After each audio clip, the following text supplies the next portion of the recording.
welcome to Keep the Bastards Honest, the podcast of the Australian Democrats.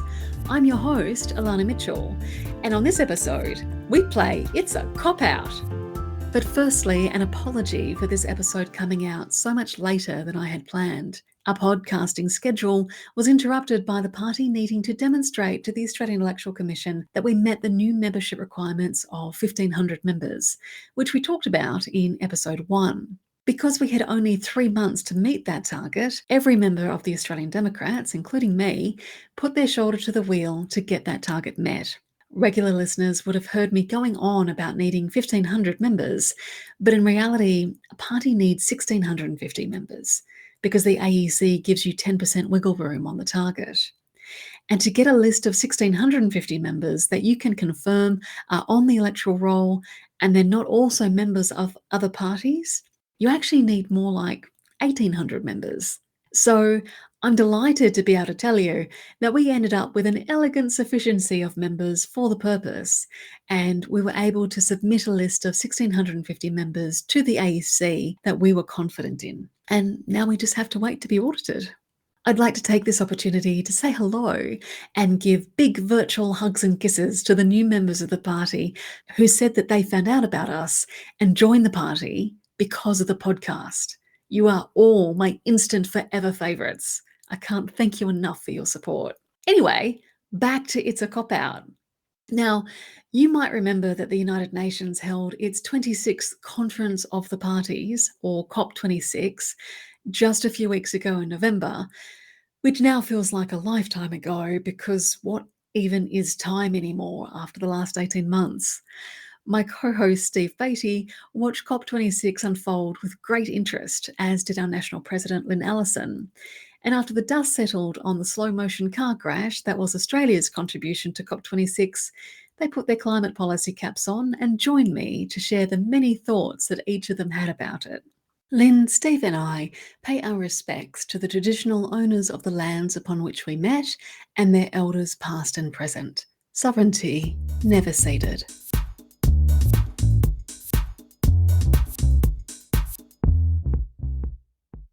That's worth discussing. It's not just that the COP26 thing went exactly as badly as we probably predicted it would, apart from the whole It wasn't even that good. It wasn't even that good. It was worse than that. But I think one of the serious problems with COP26 was that they had no climate scientist actually speaking on the platform. So this was a highly politicised, deeply unscientific approach to COP26 and just shows how defensive governments have become.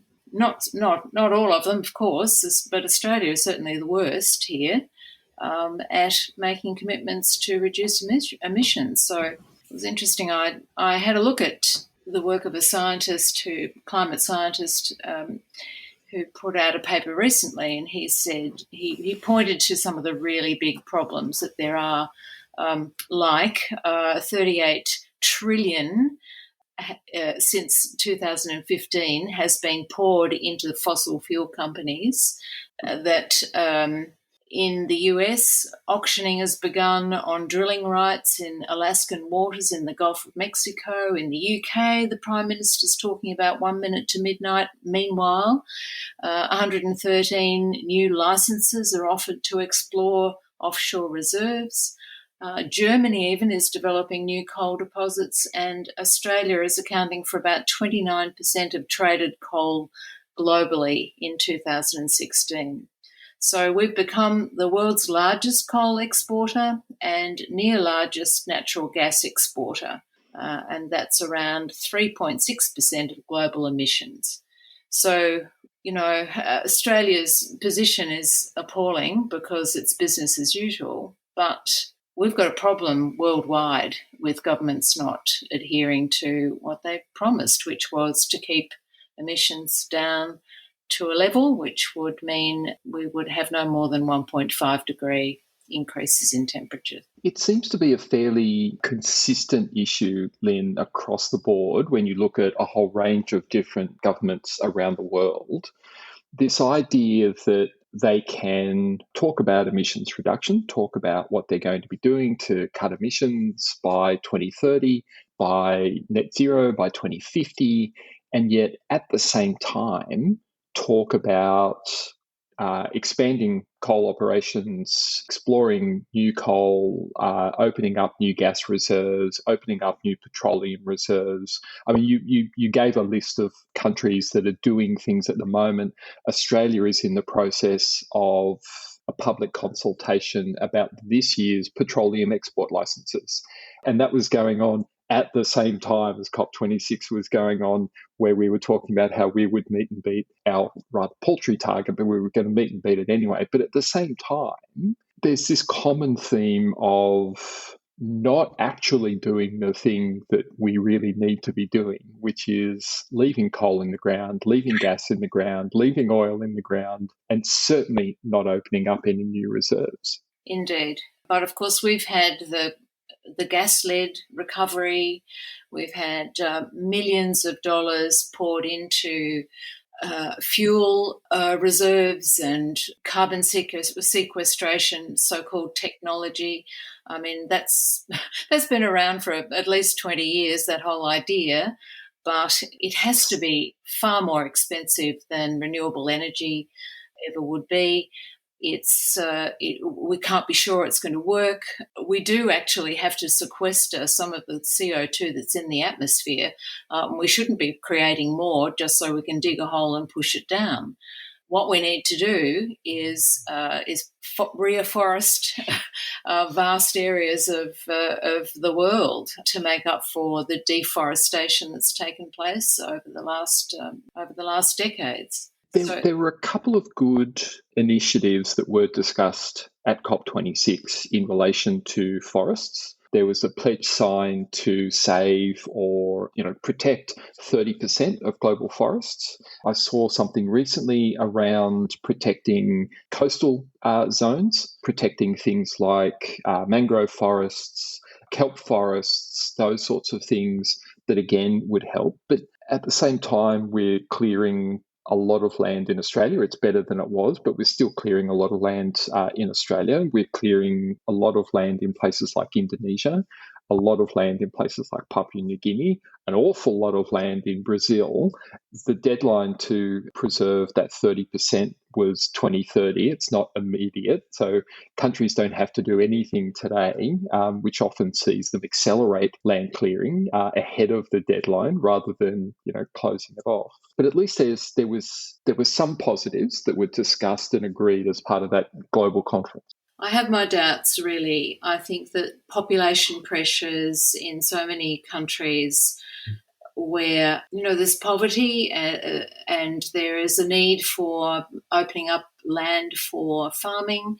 The world hasn't stopped eating, and with more people, there's going to be a greater need of agricultural land being given over, or forests being given over for agricultural land. So it's a grim forecast. I think I feel very pessimistic about the possibility of us being able to get through this and reduce emissions. I mean, the one bright light on the horizon in Australia, at least, is state governments. And what's hugely infuriating is that the Prime Minister is now taking credit for what the state governments have done. So all their initiatives in renewable energy, if you look at New South Wales, if you look at South Australia, Victoria to some degree, it's the states that are doing the heavy lifting, not the federal government. Their policies are taking us backwards. There's no doubt about that. So, and, they've done their best to stop the state governments doing this. But at the same time, those state governments, at least in New South Wales, are the ones that are still opening up mining for coal, and nobody's talking about stopping the export. Well, so really, it's we're getting double speak all the time from every level. But at least the state governments are doing something. I mean, the thing at a state government level, I mean, they're at least committing to reductions. That's great. And all of them are looking at ways to increase their extraction and export of coal or gas. I think Victoria is the exception, but Victoria is the one logging old-growth forests. I saw reports earlier this week about another area of forest that's being cleared in Victoria. So you've got the New South Wales government that's set this target of putting in place renewable energy and phasing out coal, which is really good, and at the same time has forecasts that indicate that coal exports are going to increase over that same period. West Australia, it's gas rather than coal. In Queensland, it's coal and gas. And even the federal government's modelling that they released on their net zero by 2050, the McKinsey modelling with various cameos from other departments, even that shows the value of coal exports will only have decreased by 50% by 2050. Now, I'm not entirely clear on how we can be talking about having made a genuine effort to reduce carbon emissions when over the next 30 years, we're actually looking at a fairly steady state of coal exports. All we're really doing is sending it overseas for somebody else to burn rather than burning it ourselves, which is shifting the problem, not solving it. I think that in the end, it won't be the federal government that does this. It's the states who are doing much of it already. But I think we're going to see corporations. Already we're seeing that. We're seeing business thinking, maybe this is risky. Maybe we should be shifting away from, despite all those banks, loaning money to the fossil fuel sector. What we're seeing is some activity on boards of major corporations finally realising that this might be a business decision as much as anything to get out of coal and fossil fuels generally. That's one sort of light on the horizon, if you like. If it doesn't make sense, doesn't make business sense, then it won't happen. And of course, governments are so reliant on the money that comes in from coal and gas exports. So the great promise that we would have these new industries, we would expand renewable energies, we'd have solar farms and wind farms everywhere, we'd export our clean green energy to other countries all over the world. I mean, that's just come to nothing. Instead, money is being poured into geosequestration, into finding, into blue so-called hydrogen, anything but renewable, which is absurd because the renewable sector has demonstrated that you can do it. There are batteries that mean we can smooth out the ups and downs.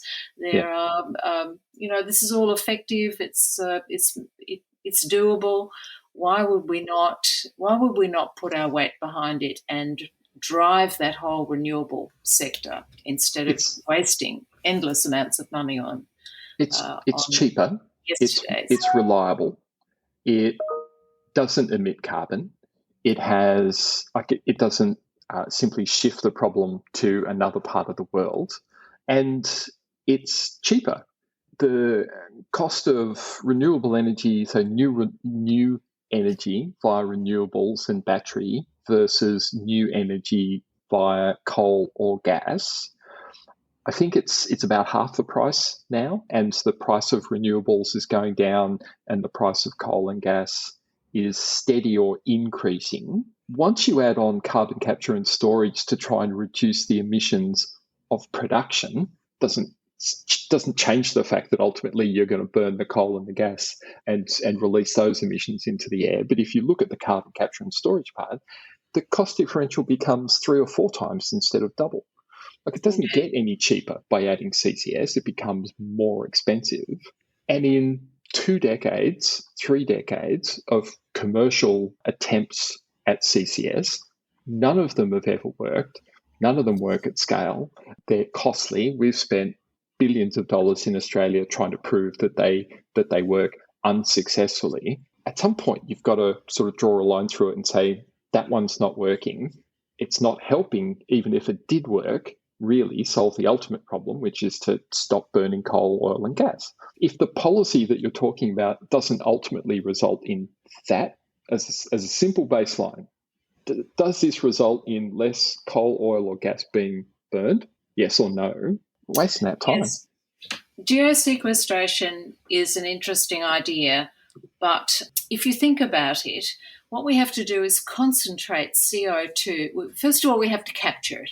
So we have to put a great big pipe on the top of the stack, the flue, where the CO2 is coming out. We then have to compress that into liquid form, and that takes energy. And then we have to transport it somewhere. So we're currently generating power in Victoria from the Latrobe Valley. That's nowhere near a site that's suitable for geosequestration, where gas might have been extracted. So the whole idea that we would compress, pipe or transport in some other way this material and then use more energy to pump it underground where it may or may not stay, that cannot possibly be either logical or cost effective. Never. Why? I mean, it just is extraordinary that anyone. It's like a belief system that this is going to work, and a belief that someone's going to pay for it, not the sector. And the current government's probably keen to do that. But we all know that it's not going to work, and it's going to be a distraction, really. And it's the fossil fuel sector just trying to eke out what remains of its time on this planet, of being able to commercialise and benefit financially from this sector. We have to stop. Oh, it's absolute just fantasy levels of. Because, I mean, apart from all the massive logistical problems that you've just laid out, there's the minor technical detail that carbon has to stay underground in a sealed chamber forever. And compressed. It's just, and compressed. And it's like, that's not going to happen. I remember I think when nuclear was sort of the big thing in my high school years, and people were talking about how do we store the radioactive waste, and the problem of 1,000 to 2,000 years from now, how do we put the warning signs on the waste storage place that future generations are going to understand not to open that up? There is currently only one storage in the world that's safe for nuclear waste, and that's in Norway. One. Gosh. And there are millions of tons of nuclear waste around the world in inadequate sheds and various storage solutions, but none of them is permanent or secure other than this one in Norway. It costs a fortune to build, and it's been a huge mistake. So I heard on radio just today somebody saying, yes, well, there are loads more nuclear power stations being built all over the world. It isn't true. It's there are some being built in developing countries that have authoritarian rulers, and they like the U-Butte idea of being all powerful with nuclear power and possibly nuclear weapons sometime down the track. But it's not a good idea. No. Let me to come back to COP26 for a moment. We were talking about carbon capture and storage, and one of the showpieces, let's call it that, of Australia's presence at COP26 was the Australian Way stand. We had a stand, and on different days the stand showcased different Australian enterprises, and on one of those days Santos had centre stage and was showing off their proposed Moomba carbon capture and storage operation, which at a conference with the sort of sole intention of reducing carbon emissions off the back of an IPCC report that showed we're in stark trouble, with the analysis from the International Energy Agency just recently saying, leave it in the ground. That's what we have to do. We have to leave it all in the ground. If it's in the ground right now, leave it there. That's step number one. And Australia showcases a gas operation as part of its presence at COP26. It was phenomenally poor taste. Well, it's also highly irresponsible and embarrassing for, I think, most people in this country. All of those things. In fact, 70 to 80% of people, when surveyed on the question of whether we should have greater action on climate, agree. So who knows who the Prime Minister is appealing to, but it's not the public. Yeah. Doesn't seem to be. No, doesn't seem to be the public. I wonder if it's anything to do with the donations that flow from the fossil fuel sector into political parties. I don't know what you're suggesting there, Lyn. That's outrageous. It's a whole other topic, Lyn. Money and politics is a whole other topic. It's a topic for another podcast. But it is a problem. I mean, and both Labor and the coalition receive large amounts of money from across the fossil fuel industry. I think the analysis I saw recently is that it's roughly the same amounts of money flow into each. Labor's position on new coal, new gas seems to be they're in the mix and will continue to be in the mix for some time. They support mine expansions. They've supported new gas fields. Whoever the Prime Minister is come May 22nd in 2022, I'm not convinced that we're going to see a great deal of urgency at a federal level to start closing down those operations. I think,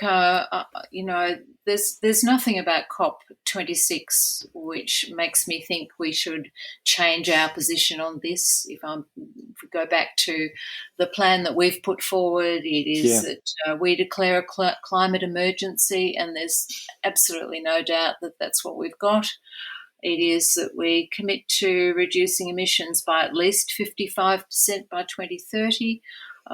Some people are saying we need to go 60% even. So I think that still should be an option. We've suggested breaking down the sectors with the biggest emissions footprints, so electricity, stationary energy, transport, agriculture. They all need to be tackled in different ways, but we need to put effort into that. And, of course, the big one, the one that both major parties are now too afraid to do, is to have a price on carbon. And we've said $30 a tonne. That would be in line with most of the rest of the world actually has a price on carbon. So those that are being successful, that's how they're doing it. It's a very simple way of making sure that emissions come down. It's absurd that we have this problem with taxes.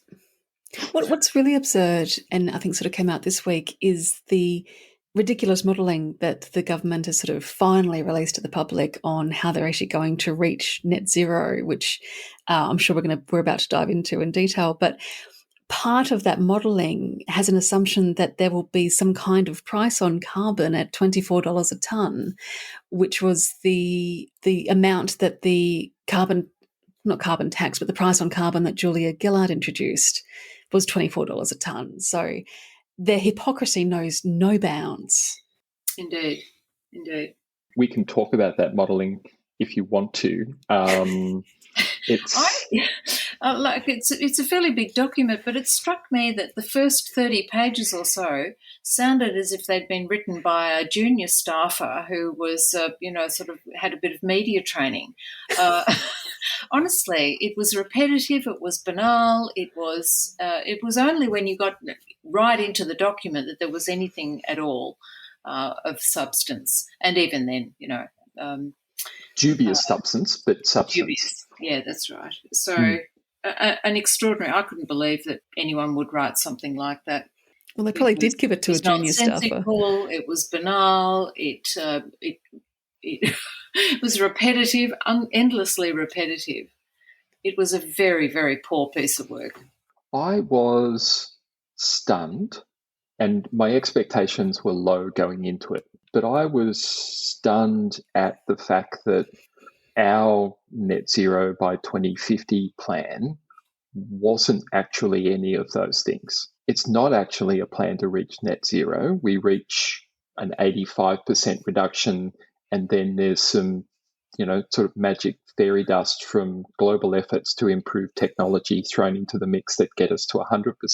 But we're not it's not actually by 2050. Like that happens at some point, hopefully soon after 2050, before we become an international embarrassment type of thing. But that was only one of the scenarios that they modelled. The ones that actually get us to net zero were almost chosen for their contrasting the plan in a favourable light rather than being in any way realistic. The assumptions that they were based on seemed fanciful. It was amateurish, to put it mildly, or it was simply a document to back up the politics, which is almost as bad. I think you've hit on something there, Steve, because I feel like the modelling was done to back up, like to back up the political argument that they're making, as opposed to having had the modelling done, looked at the evidence and built a political argument based on that. Because again, this is a government that is all about the announcement and all about the spin and not actually having anything. They have, this is the second election that they'll be going into where they have no concrete policies. And this promise that we'll have the technology will be the answer to all of this. I just found the document. I think is the basis of this technology plan, and it is advanced communications, 5G and 6G, artificial intelligence, cybersecurity technologies, genomics, genetic engineering, novel antibiotics, antivirals and vaccines, low emissions alternative fuels, quantum technologies and autonomous vehicles, drones, swarming and collaborative robotics. Now, none of that has anything to do with reducing emissions. And that's the technological footprint, apparently, that we're heading towards. How is AI supposed to reduce emissions? If anything, it's going to increase it because of the computing power that you need. But there seems like someone's just got a grab bag. Like they've gone to some kind of futurist tech blog and picked out all the keywords and gone, see, magic. Yeah, exactly. So as long as it's technology, I mean, there's technology and technology, but what they've chosen has got nothing to do with climate. Well, the crazy thing, as I pointed out elsewhere recently, is that our scientists have spent decades developing exactly the technology that we need to address climate change, which is solar cells and the panels that we make from them. And Australia is a world leader in solar cell technology. We're a world leader in battery technology that you can pair with solar cells to provide stable, reliable energy into the grid. Scientists have developed wind turbines as well to, transfer wind energy. I mean, that's all technology. We've got them. We've spent 30 years I'm developing. going to disagree with you there, though. We did start the technology, but we didn't develop it. Oh, so, sure. There was a commercial opportunity that we lost there. Let me tell you, I've been talking with the chap who put the solar panels on my roof 6 months ago and told him that my neighbours were keen to talk with him now, and he said, it's not a good idea. Solar panels have gone up by 30% in cost, and that's because there's very little availability. Right. The solar panels that are supposed that up until now have been coming out of China are not available in the way they were before. We don't make them at all in this country, even though we established the technology. We are not manufacturing them here. All of the technology's gone offshore. So that whole idea that we're, Australia the smart country, I don't think so. Well, no, this government in particular, for all that they're carrying on about how technology will save us, they've spent the last decade defunding the CSIRO and all of the brilliant scientists who were supposed to go ahead and invent those technologies and do the research and development and, build them up to commercial level. Like all of the supports that would have then helped build that technology to commercial sustainability have been cut. Our university sector, for example. Yeah, and let's not get started on universities. No, but it's a good example of where the rhetoric and the actions don't line up at all. But if we're going to ignore decades of development in these technologies that are clean, that address the climate challenge, and we won't deploy them, why would the next technology, whether it's AI or quantum computing or genomics that's going to solve the climate crisis based on, a 20-year R&D roadmap. Like, what makes us think that we're going to deploy those technologies with any greater backing than the ones that are sitting there as political footballs today? Indeed. Right. Are we done? No. Let's talk about the government's announcement of its EV policy, because they essentially they came back from COP26, and essentially we were treated to the Prime Minister doing a little bit of pre-campaign practice, let's call it that. But he went out essentially and he campaigned for a couple of weeks, and we were treated to the government's electric vehicle policy as a result. And after a long time in development, and after going to the 2019 election absolutely hammering Labor's EV policy at the time, it was going to end the weekend. It was too weak, it didn't have any range, it was going to ruin the weekend. You wouldn't be able to take it camping, like all of those sorts of things. Now the government has released its own EV policy, and it's awful. All it is a bucket of money which is to be spent on infrastructure. So this is charging stations, and the idea is that that industry, private companies, will partner in some way with the government on establishing them. The big problem right now is it's actually not so much charges, although they are needed, especially in rural areas. But the problem is they're not profitable, because we've said, this is a private sector business. Private sector needs, we'll give them a bit of encouragement, but it's the private sector that will provide. But of course, it's chicken and egg. So if you don't have very many EVs on the road, people are not funding the service that is needed. So we absolutely need some intervention into the sector. And in fact, the government encouraging more players into the scene is going to make it more difficult for the ones that are already there trying to make a quid. So this is the conundrum. And if you don't encourage people to buy new electric vehicles, and I discovered that I've always kind of understood that you need to have CO2 emission performance standards of manufacture, but I hadn't quite understood why that was. So I'll go into this if you think this is useful. I do. Yeah. So the question is why EVs are so expensive to buy in Australia compared with other countries. And Peter Martin from the ANU wrote a piece on this just the other day. And it is around standards. He says that Europe has imposed CO2 emission performance standards for car manufacturers, and that performance is calculated by averaging the emissions of all cars in their fleet. Now, that covers not just Europe, but Canada, China, India, Japan, Korea, Mexico, and the United States. Not exactly the same as Europe, and maybe not quite so tight, but they all have similar standards. And that's 4 out of every 5 cars in the world.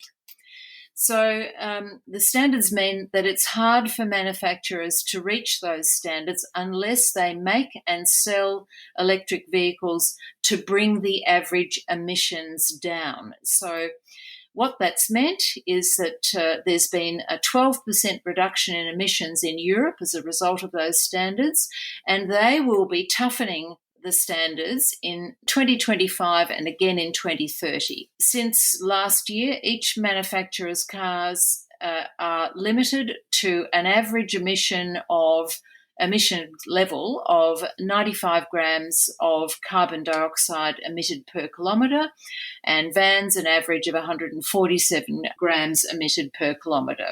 And then it's up to the companies as to how they achieve that. They could do it by selling more low emissions and fewer emissions cars, conventionally powered cars, or they could do it by selling more electric cars.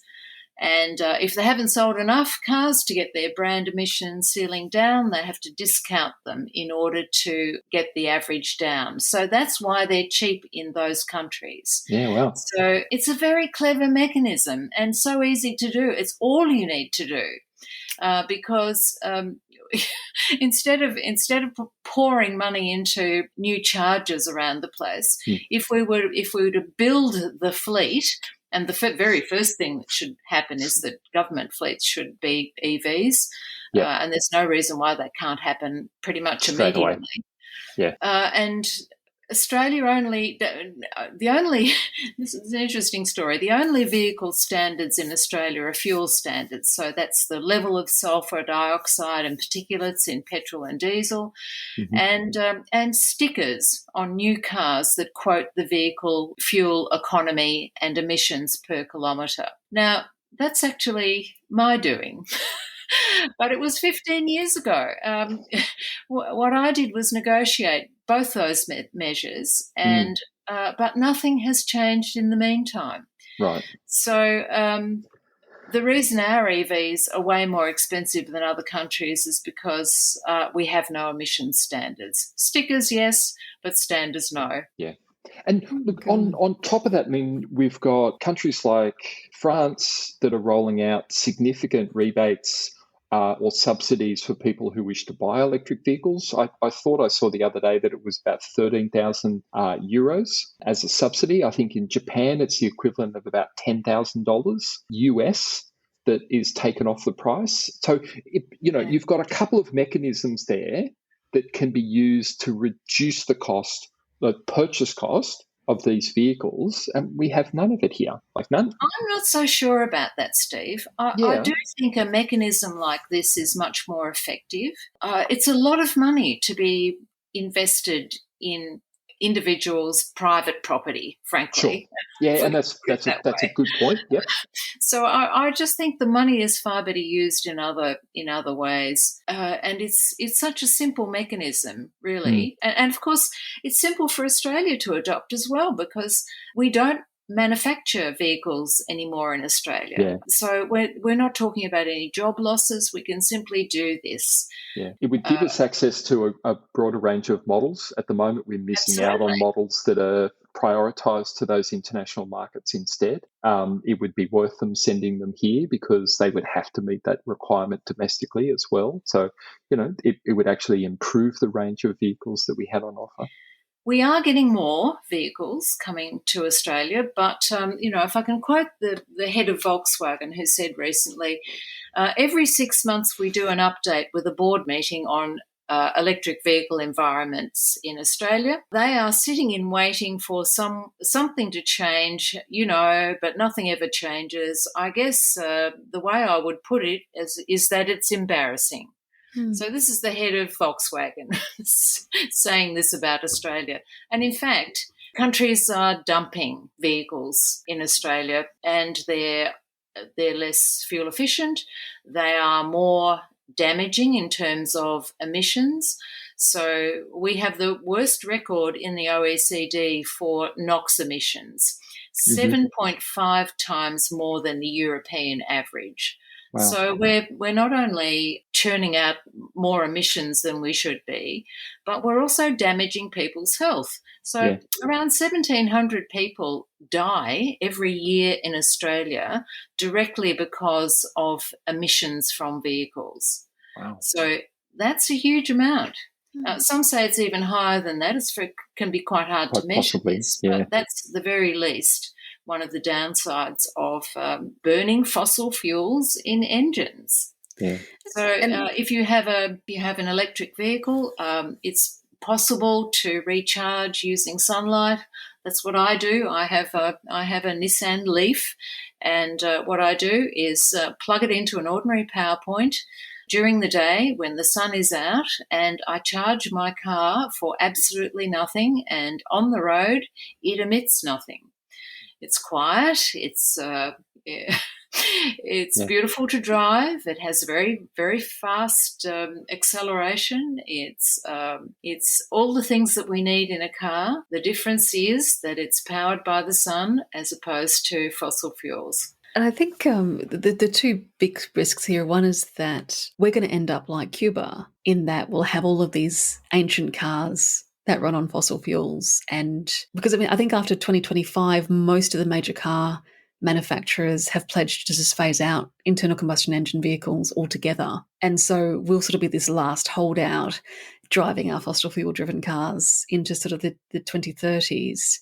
And eventually we'll be forced to take up electric vehicles because there'll simply just be nothing left to buy. But then we won't be getting all the advances in electric vehicles until, another 10 or 15 years from now. And also, I think, Lyn, getting back to your point about the people whose lives are sort of foreshortened by burning fossil fuels in vehicles, we don't know how many people in the country, how their health and their lifespans might be artificially shortened because of emissions. And my brother has asthma, and he's fine now. But I think as a kid, I sort of look back and wonder how many of his asthma attacks were driven by pollution and poor air quality and that sort of thing. Yeah, I mean, studies have been done over time that absolutely demonstrate that there's a big risk of, particularly for children, of being within a distance of a major freeway, for instance. So they can measure that pretty precisely. Where you live makes a difference to your health, and one of those factors is how close you are to emissions from vehicles. So diesel has 15 times more sulphur in Australia in it than other countries around the world. We have no limits on diesel, which is why we now have so many four-wheel drives that run on diesel. And they're pumping out particulates, and they're pumping out all the noxious substances that come with diesel fuel. It's shameful, really. Australia's become an SUV capital of the world, I think, and we've got the worst vehicles. Like in so many areas of our climate policy, eventually we will be forced to act simply because other countries put in place measures to reduce their own emissions. So as you mentioned, Elana, there will be an end in Europe and in Japan and in America to the manufacture and sale of internal combustion engines at some point in the next 10 to 15 years. They'll stop doing it. We won't be able to buy them anymore. Maybe that will be the impetus for us to start building them again in Australia, just so we can keep burning petrol, maybe. But, those decisions will be made by those international markets. We don't have a domestic manufacturing capacity for vehicles, which means we're at the beck and call of what happens in those international markets. The same goes for our coal. We've sat there and said for the next 30 years, we're still going to be exporting coal to international countries. And those international countries have all said, no, you won't. We're shutting down our coal-fired power stations as quickly as we can. In some countries, that's going to be a little longer than it was. But even in a country like Japan, in China, we export a lot of our coal to China. China gets most of its coal out of the ground itself. Most of its coal is produced domestically. We are the biggest exporter or importer into China, but even so, it's a small portion of what they need, and it'll be one of the first bits that they get rid of as they wind down their domestic coal use. The exports from places like Australia will be the things that they get rid of soon rather than last. So if China's going to close down all its coal-fired power by 2050, 2060, Australia won't be selling them coal by maybe 2030, 2035 kind of thing. India's heading down the same path. We won't have customers. As much as we might like to dig it out of the ground, we'll be sitting at a dock somewhere or at a port somewhere because we won't have any customers to sell it to. And I think you're right. And I think something that I think gets overlooked a bit is the fact that banks are now starting to refuse to insure these projects. And banks are highly conservative. They are highly risk averse. But it's taken a long time for them to say, actually, no, this is a bad investment and we can't insure you. We can't fund you. And granted, not all banks yet, but a lot of banks are starting to look at it purely from an economic and risk management sort of perspective and say, no, we won't lend you the money to build this coal mine because we're not going to get our money back if the environment, the investment environment is too fraught right now. And you've seen the Deputy Prime Minister and other members of the government rail against the banks for this and then insist that the taxpayer will now provide funding for those projects instead. And this from a government that insists on, let the market decide. Let's get government out of these sort of things, except where fossil fuels are concerned. Indeed. And, you would think that we would be very interested in getting out of oil in particular. There's an argument for the economic benefits of selling coal and gas, but there is no such benefit in promoting cars that run on diesel and petrol, because we don't dig them out of the ground. We pay through the nose to buy those substances. All that money gets poured into the Middle East, instead of us using the sun to power vehicles. I mean, it makes no sense at all. The argument in favour of electric vehicles in a country like Australia should be such a no-brainer. It should be a complete no-brainer. And yet here we are with an election coming, and the government has put out an EV strategy with $500 million in funding. And of that, I think maybe only half of that was new funding. The other half was already existed. Yes, the government's very good at recycling promises. Absolutely. Yes. More, probably better at actually recycling promises than delivering on any of them, I would argue. But, I mean, it's actually a pittance when you think about, Australia, we buy roughly 1 million new passenger vehicles a year. The funding that was announced for infrastructure might deliver 50,000 charging points in private homes. It wasn't public infrastructure. The majority of it was going towards private infrastructure. It was a drop in the ocean of what we needed. It was some nice talking points, some nice photos. And I noticed that the photos were in front of a hydrogen-powered vehicle rather than an electric-powered vehicle. But why quibble? Yeah, it's an amazingly underwhelming piece of policy around something that should be so easy to do. And I think it's important to point out that this is the very same government that let the domestic car industry die, and not just let it die, encourage the car makers to leave. And I sort of look, and this is one of those sort of massive missed opportunities that a government with actual vision might have actually, done something about, where because the domestic car market was small, we had very small markets that we were exporting to.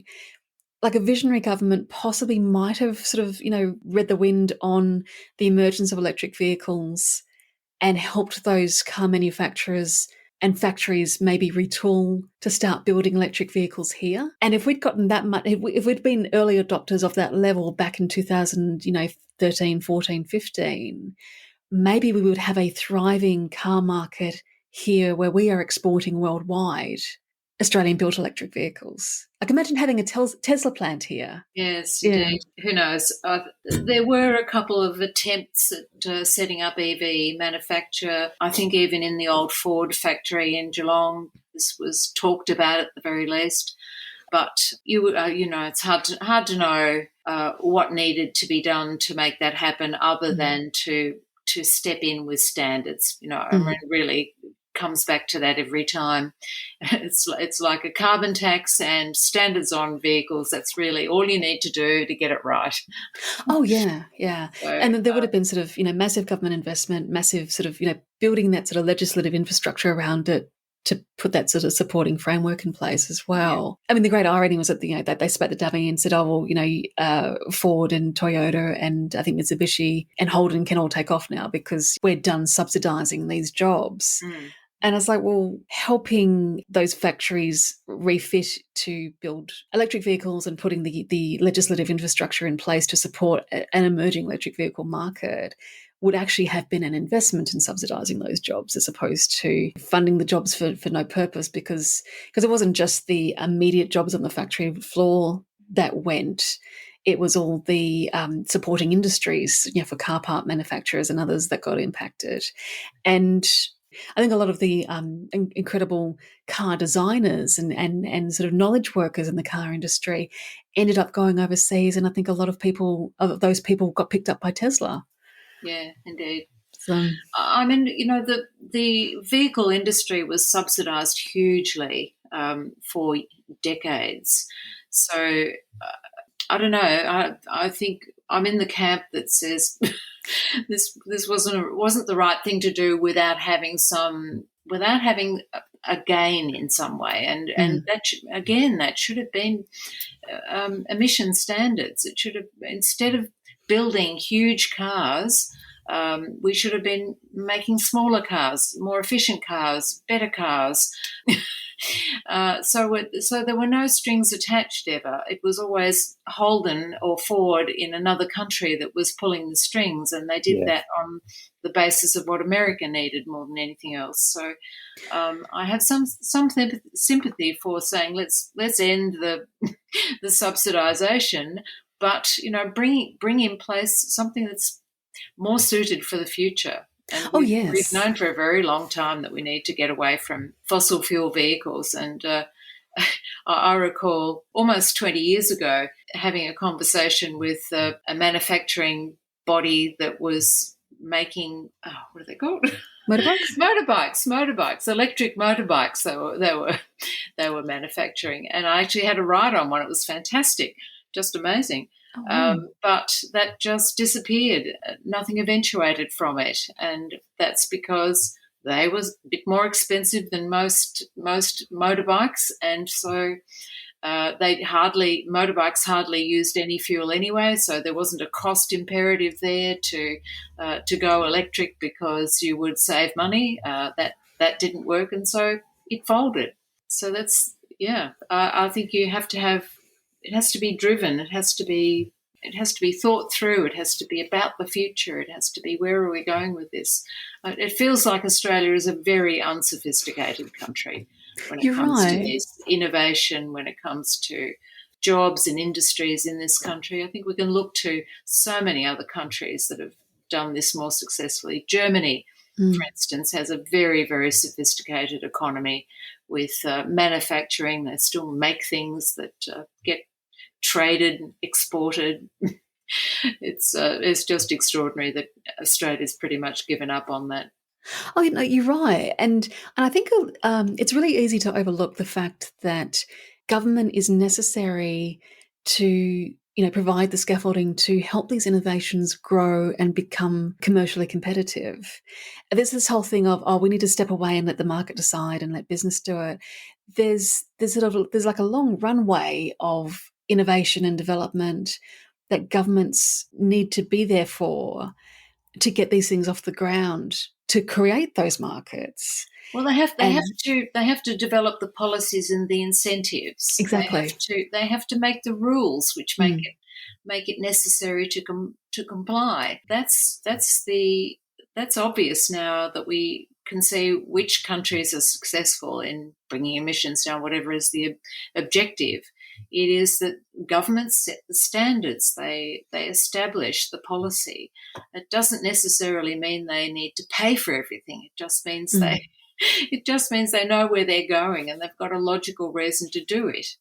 Oh yes, yeah, and because I guess what I'm getting is that this government in particular, but even the opposition to a degree, seem to be having a discussion around sort of markets and innovation and things where government is absent. Like it's not up to government to, like you said, provide the legislative frameworks and policy and, help put the regulations in place that will enable a thriving and mature market to emerge. There seems to be this massive disconnect between what the private sector is supposed to be doing and what government's supposed to be doing. And we seem to be overlooking the fact that government enables the private sector, in again, not just financially, but in terms of regulation and legislation and policy and, providing that direction for the private sector to then innovate and explore. I mean, we've had, I don't know how many Royal Commissions that have demonstrated what goes wrong when government steps away from that role and just leaves the market to do its thing. you know.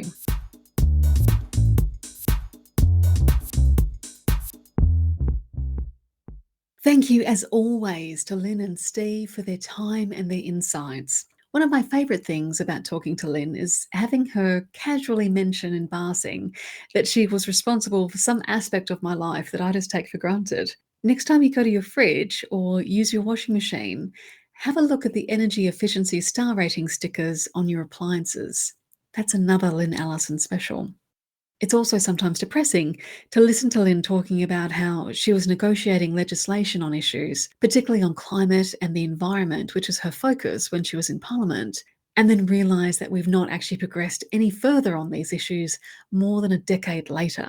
It reveals how our politics, and therefore our country, has suffered for the lack of a party committed to just quietly getting stuff done for the good of the nation, and how none of the parties currently in Parliament have managed to fill the Democrat-shaped void in the Senate.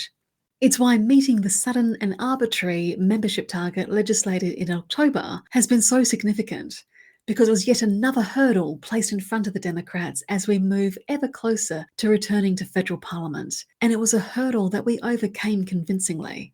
The last hurdle that we have to overcome now is the next federal election. I am so looking forward to seeing at least one Australian Democrat return to federal Parliament in 2022. The momentum is building. I've put a link to our decade of climate action, sustainable agriculture, and waste and recycling policy platforms in the show notes, as they're all very relevant to our COP26 discussion, as well as a link to the article from Peter Martin on how imposing CO2 emission standards would help create a legislative environment that would drive down the cost of EVs in Australia. There is a photo of Lyn on the electric motorbike she test drove when she was in Parliament, but I've not been able to get my hands on it just yet. But when I do, I'll be sure to share it with you. On December 11th, 2021, our climate action campaign lead, Jack Peed, presented an evidence-based response to COP26, which was a free online event that some of our listeners might have attended. If you missed out, we did record it, and just for you, our listeners, I've put a link to it in the show notes if you're interested. Enjoy! One of the best things about meeting and beating our membership targets is that I no longer have to urgently encourage you to join the party at the end of the podcast. But if you want to support us as we head into the next election, you are still most welcome to join or donate to us so we can fund our election campaign. We receive no taxpayer or corporate funding. We run entirely on donations from our members and the love and dedication of our volunteers.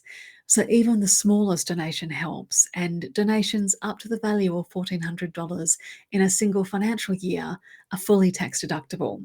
If you want to become a forever favourite, you can set up a recurring monthly donation at our website, which I've also put into the show notes. It's an unavoidable reality that elections cost money. Just as an example, it costs $2,000 per candidate to register with the AEC to run in a federal election. We've committed to running at least 2 candidates for the Senate in every state and territory in the country. So we need $32,000 just to register our candidates to run. If we end up running candidates in lower house seats to support the Senate teams, that's $2,000 per seat on top of that $32,000 base, just to be eligible to take part in the election. That doesn't include paying for things like call flutes, how to vote cards, t-shirts and hats for volunteers to wear at polling booths on election day, and things like advertising to raise our profile and let people know we're back and we're contenders. Right now, the single greatest thing you can do to help us is to donate to us. And if you can, set up a recurring donation. I know times are tough for a lot of people right now, but every dollar helps. If you want an Australian Democrat in the Senate in 2022, if you want to be able to vote for us to make that happen, we need your financial support as well as your vote. Thank you so much for listening and for all your support in 2021. We look forward to bringing you more podcast episodes and more live online events in 2022. This year has been extraordinarily difficult for so many of us in so many different ways. So we wish everyone a safe and really enjoyable holiday season as the year comes to a close. Look after yourselves and your loved ones, and we'll see you next year. Keep the Bastards Honest is brought to you by the Australian Democrats. This episode was edited and produced by me, Elana Mitchell. If you'd like to keep in touch, you can find us on Facebook, Twitter, and Instagram by searching for Australian Democrats, and you can see what we stand for, what we value, and what our policy positions are at our website at democrats.org.au. Until next time, thanks for listening.